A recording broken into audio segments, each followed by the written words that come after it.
हर रात को जब हम सोने के लिए आंखें बंद करते हैं ना, तो हम कितने निश्चिंत होते हैं कि सुबह तो उठ ही जाएंगे। हम कॉन्फिडेंट होते हैं कि भैया जिस तरह से आज का दिन हमारा गुजरा है ना, उसी तरह से कल का दिन भी पूरा हमारे को मिलेगा, पूरा समय हमारा होगा। हमारे दिमाग में कभी ऐसा नहीं आता कि हमारे साथ कल कुछ भी हो सकता है। हो सकता है आज जितने दोस्त आपके हैं ना, जितने रिश्तेदार आपके हैं, वो सब के सब आपको छोड़ के चले जाएं, या आप उनको छोड़ के चले जाओ। आप एकदम से अकेले हो जाओ। कुछ भी हो सकता है। हो सकता है कल के दिन में आपके सामने ऐसी कोई मुसीबत आ जाए जिसका सामना केवल और केवल आपको ही करना पड़े। आप अपने आप को अकेला पाओ और कोई चाह के भी आपका ना साथ नहीं दे पाए। Anything can happen with you tomorrow. Even आज की नाइट में भी आपके साथ कुछ भी हो सकता है। अकेलापन हमारे जीन्स में पाया जाता है, क्योंकि हमें अकेला ही आना पड़ता है और अकेले ही जाना पड़ता है। ये तो हमारे कुछ वर्षों के सोशल कनेक्शंस हैं, जिनकी वजह से हमारे इतने जान पहचान वाले हो गए ना, हमारे इतने रिश्तेदार बन गए ना, हमारे इतने दोस्त बन गए ना। जहां हम काम करते हैं वहां पर हमारे बहुत सारे कोवर्कर्स साथी बन गए हैं। ये सब के सब जो दुनियादारी वाले रिश्ते हैं ना, वो हम सब इंसान बनाते हैं, हमारे खुद के द्वारा बनाए गए। We are the only who create the relations, only we make the friends. This is our choice, this is our decision कि हमें किसके साथ समय बिताना है और किसके साथ में समय नहीं बिताना है। क्या इस दुनिया में हमारा किसी के साथ जुड़े रहना जरूरी है जिंदगी जीने के लिए, अपने गोल्स को प्राप्त करने के लिए? The simple answer is no. एक बंदा जाता है किसी महात्मा जी के पास में और जाकर के बोलता है कि महात्मा जी, मैं अपनी जिंदगी से ना बड़ा परेशान हूँ, बड़ा दुखी हूँ, और मैं क्या करूँ कि मेरी जिंदगी में शांति हो, मैं ठीक से अपना जीवन जी पाऊँ। बहुत टेंशन रहती है, खुश नहीं रह पाता, और जो मैं पाना चाहता हूँ उसको पा नहीं पाता, मजा नहीं आ रहा जिंदगी में, बिल्कुल इंटरेस्ट नहीं है। महात्मा जी ने काफी देर तक आंखें बंद रखने के बाद में एक लंबी सांस ली और दुखी चेहरे से बोले कि बेटा कोई बात नहीं, अब जैसे जिंदगी जीते आए हो ना वैसे ही जीते रहो, क्योंकि तुम केवल 10 दिन ही जिंदा बचोगे, तुम्हारी लाइफ इतनी ही बची है। भैया वो जो बंदा आया था ना, उसके पैरों तले जमीन खिसक गई, और खिसके भी क्यों ना आपको कोई एकदम से बोल दे कि भैया 10 दिन बाद तुम मरने वाले हो। उस बंदे के मन में आया कि यार इससे अच्छा तो मैं आता ही नहीं बाबा जी के पास में, कम से कम ये 10 दिन तो और जी लेता मैं। अब उसको पता लग गया कि भैया उसके पास में केवल 10 दिन बचे हैं, तो उसके दिन और ज्यादा मुश्किल से बीतने वाले थे। He was thinking like that. वो बिना कुछ बोले बाबा जी से उठ करके जाने लगा, तो महात्मा जी ने बोला कि सुनो, 10 दिन बाद तो तुम्हें वैसे ही मरना है, इसलिए तुम 10 दिन होते ही मेरे पास में आ जाना, क्योंकि इस दुनिया में तो तुम्हें शांति नहीं मिली, लेकिन जहां भी तुम परलोक में जाओगे मरने के बाद में, वहां पर मैं तुम्हें शांति दिला दूंगा, इतनी पूरी गारंटी है, मोक्ष दिला दूंगा तुम्हें। ठीक है महात्मा जी। आदमी ने दुखी मन से बिना महात्मा जी की ओर देखे हुए ऐसा बोल करके अपने कदम वापस अपने घर की तरफ बढ़ा लिए। कुछ समय तक तो वो बहुत ज्यादा दुखी रहा, उसको समझ नहीं आया कि यार क्या करूं क्या नहीं करूं, किसको बताऊं, कहां जाऊं। लेकिन उसके बाद में जो उसका हर चीज को देखने का नजरिया था ना, वो बदल गया। उसने केवल उन कामों पर फोकस किया जो वास्तव में उसके लिए जरूरी थे। उसने 10 दिन में एक भी गंदा काम नहीं किया, एक भी सेकंड उसने वेस्ट नहीं करी। उसने एक भी ऐसे इंसान के पास अपना टाइम खराब नहीं किया जिसके साथ वो नहीं रहना चाहता था। उसने इस धरती की हर चीज की खूबसूरती देखी। पेड़ कितने हरे हैं, बच्चे खेलते हुए कितने अच्छे लगते हैं, चांद कितना खूबसूरत है, पक्षियों की आवाज कितनी मधुर है, शाम की सुनहरी रोशनी में कितना सुकून है, हवा कितनी अच्छी महसूस होती है।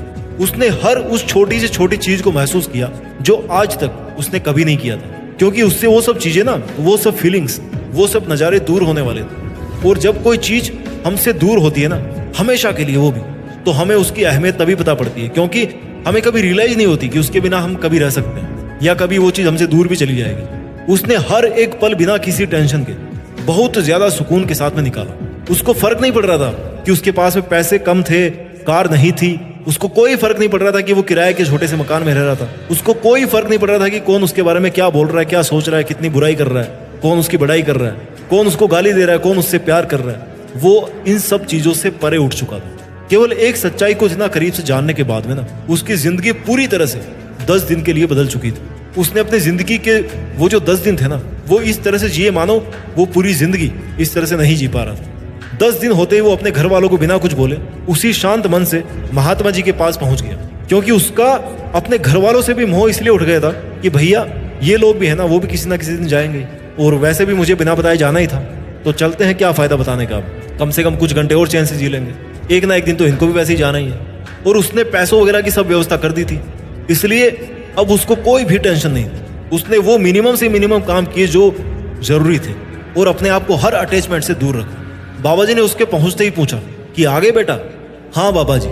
उस आदमी ने नजरें उठाकर एक मुस्कान के साथ में बाबा जी को जवाब दिया, डर तो नहीं लग रहा तुम्हें कि आज तुम्हारा आखिरी दिन है जीवन में? नहीं बाबा जी, मुझे बिल्कुल डर नहीं लग रहा। क्यों भाई? तुम्हारे तो बहुत सारी प्रॉब्लम थी 10 दिन पहले कि बाबा जी मेरी इतनी समस्या है, मैं क्या करूं, जी नहीं पा रहा। बाबा जी ने एक तिरछी मुस्कान के साथ पूछा।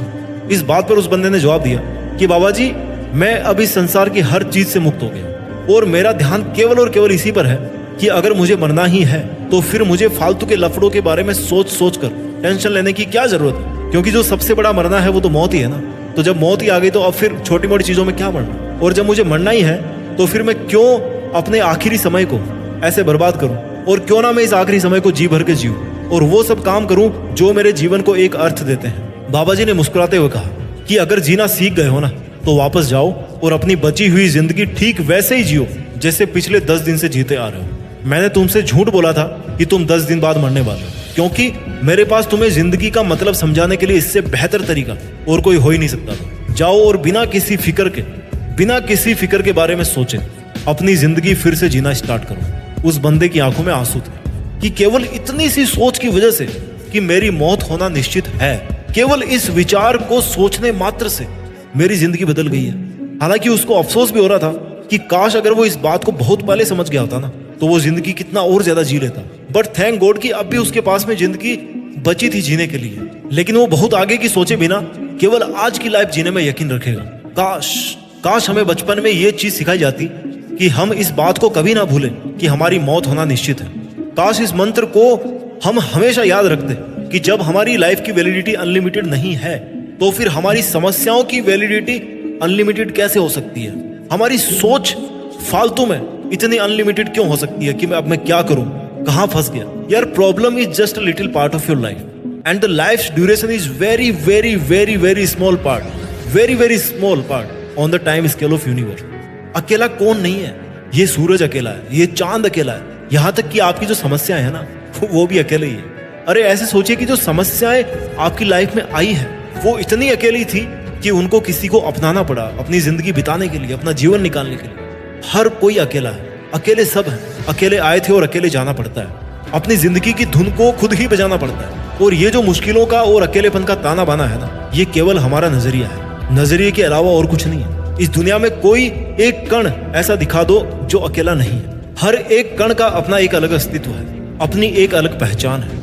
और जब कण कण अलग होते हैं ना तो इंसान तो बहुत सारे कणों से मिलकर के बना है। उसकी जिंदगी में बहुत सारी चीजें आना लाजमी है और उसका अकेला होना भी लाजमी है। समय बहुत तेज है और जिंदगी बहुत छोटी है, लेकिन कुछ करना चाहो ना तो उसके लिए जिंदगी से बेहतर कोई और मौका नहीं हो सकता। इंसानी जीवन में पैदा होना एक प्रिविलेज के साथ में पैदा होने के बराबर है, बिकॉज हमारे पास में सोचने की ताकत है, अपने विचारों को व्यक्त करने की ताकत है, अपनी जिंदगी को सुधारने की ताकत है। वो पावर है हमें इंसानों को। हमारे पास में उन 84 लाख जीव जंतुओं की प्रजातियों की तुलना में ऐसा कुछ है जो उनमें नहीं है। हमारे में इंटेलेक्चुअल है, विल पावर है, डिसिप्लिन है, और सबसे खास बात कि हमें ये सब समझ में भी आता है कि ये सही और ये गलत है। बहुत सारी खूबियां हैं जो केवल और केवल इंसान होने के बाद ही आपको मिलती है। अगर आप अपनी जिंदगी में बहुत अकेलापन महसूस कर रहे हो ना तो इस बात को अच्छी तरह से याद रखिए कि काफिले अक्सर उनके पीछे ही होते हैं जिनके घुटनों में अकेले दौड़ने की ताकत होती है, अकेले चलने की ताकत होती है, और मुश्किल से मुश्किल घड़ी में भी ना अकेले ही अपने घुटनों से रेंगने की आदत होती है। अपना ख्याल रखिए, आगे बढ़ते रहिए, अकेले रहकर भी देश में अपना नहीं बल्कि दुनिया में देश का नाम कीजिए। जय हिंद, वंदे मातरम।